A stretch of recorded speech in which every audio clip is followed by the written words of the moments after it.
Good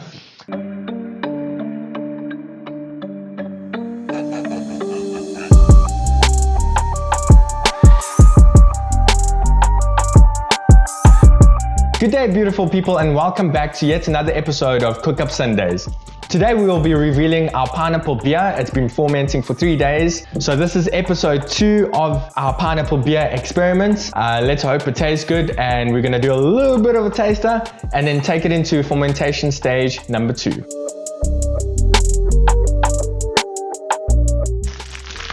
You wanna come and look?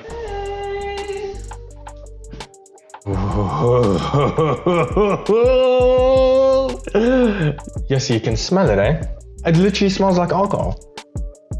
Yo, that smells like beer though. Our next step process is basically we're gonna sieve this out. In a 2-part process, we're gonna sieve it through this and then sieve it through that. Like that. Into this. We made a airlock fermentation. Thank you to this guy.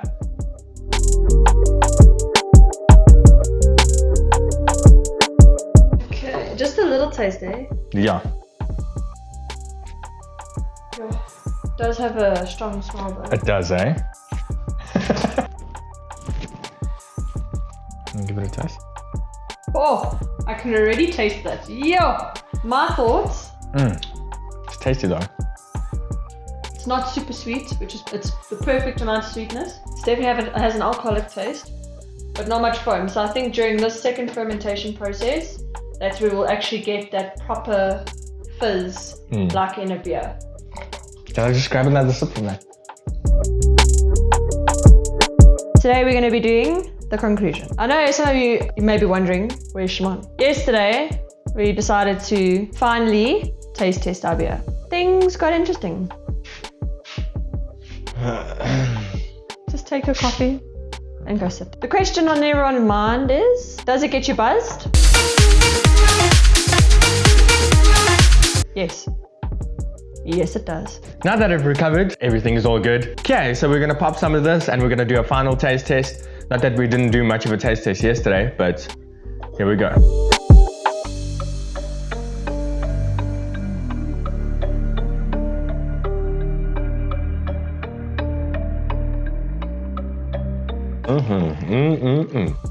Final taste. Doesn't have much of a smell though. It's kind of got like that beer vibe.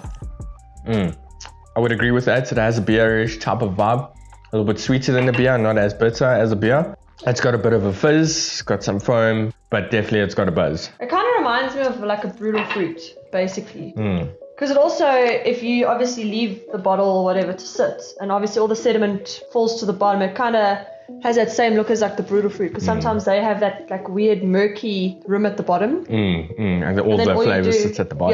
Yeah, so then all you do is just mix it up. I'm really happy with the conclusion. I wish we made 20 litres instead of 4 litres, but we did it as a test. It's our first time doing any sort of alcohol, homemade alcohol. So, and I would say that it's 100% good. Cheers. Cheers.